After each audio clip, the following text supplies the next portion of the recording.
So we started on our nature play journey midway through 2019 with the view of trying to engage our disengaged learners.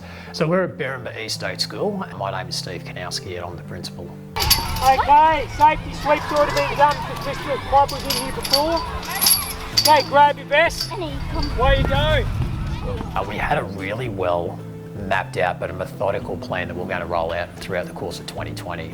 However, what happened was we went into COVID lockdown. One of the requirements was that our vulnerable kids still were able to access school, and we were given the directive that kids needed to access the same learning that kids were accessing at home, so they were meant to be on laptops for 5 hours a day, and we knew with our vulnerable kids this wasn't going to work. So what we did is we ramped up our outdoor engagement program as a result.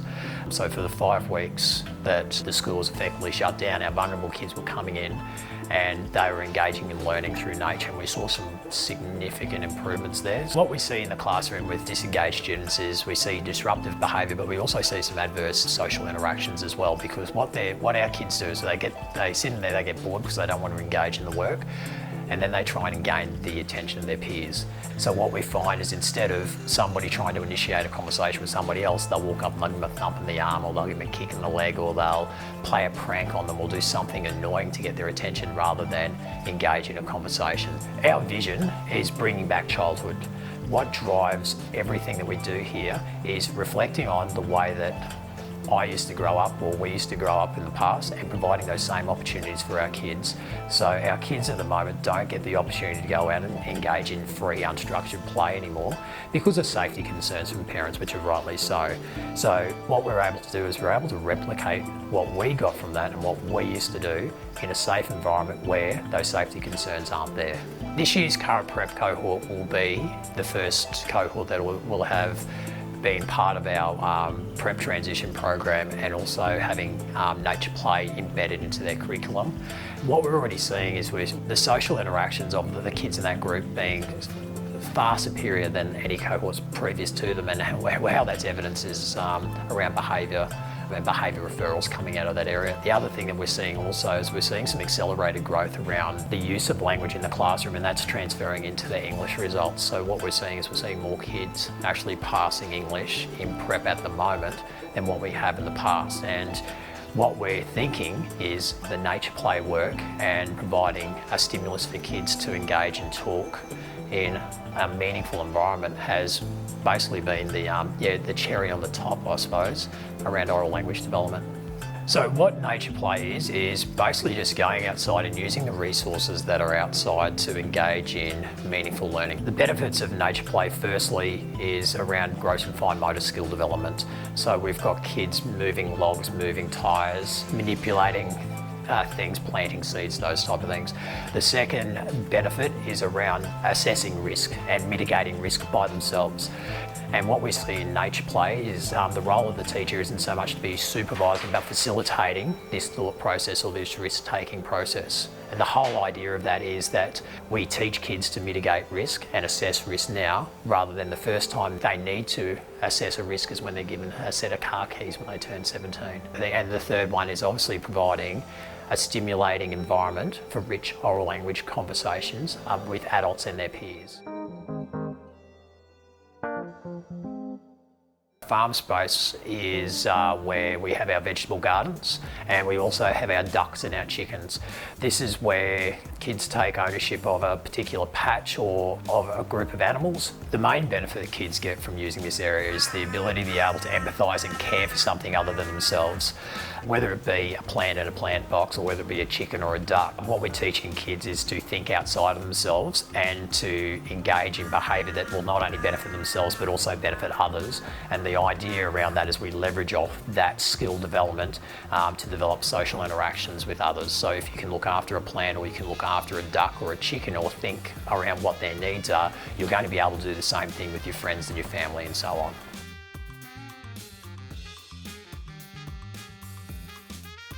Our second space is our bike track and our bike shed program. Essentially what kids do in this space is at first break they'll work in our bike shed and they'll maintain bikes, so they'll fix them up. You can bring your bike in and get it serviced, you can get it cleaned by a group of kids.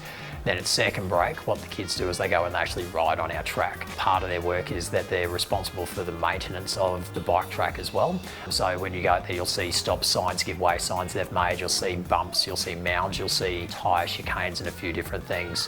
What their main objective around this program is that notion of giving back. So knowing that if I give something to the community, I'm going to get something back. So if I take care of other people's bikes, or I look after the school's bikes, what I get in return is I get the opportunity to go out and ride them and have a bit of fun.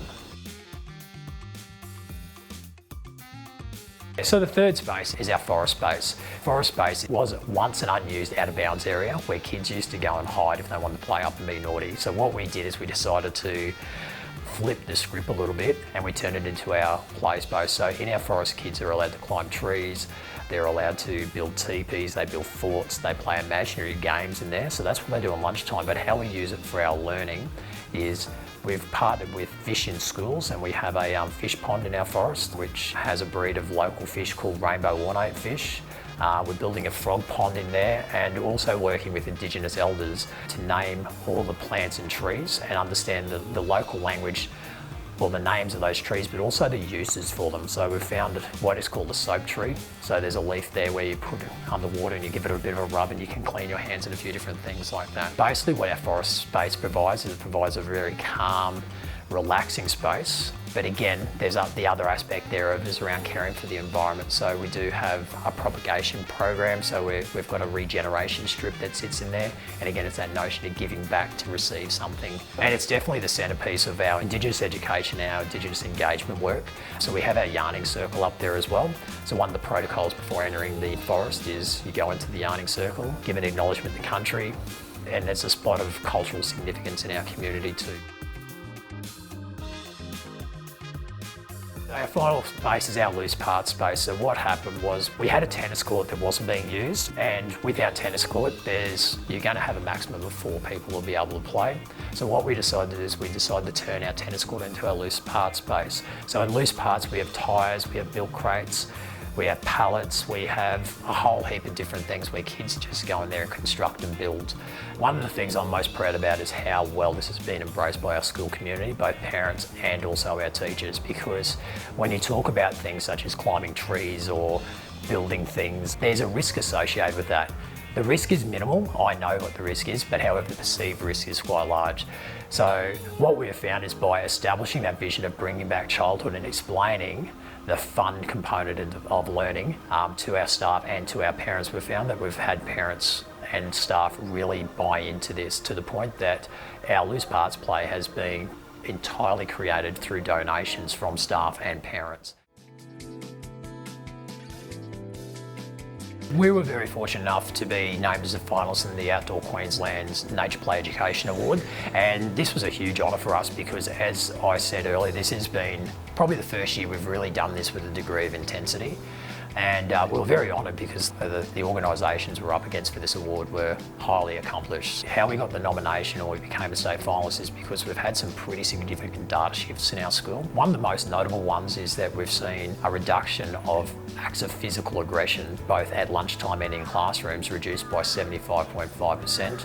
We've been, since the implementation of the Nature Play program across our student intervention, our lunchtime programs and classroom planning, we've seen a 40% reduction in suspensions. Additionally, what we've seen is we've seen a 70% reduction in major behaviour that's occurred during lunch breaks because our kids are occupied and they're engaged in meaningful activities.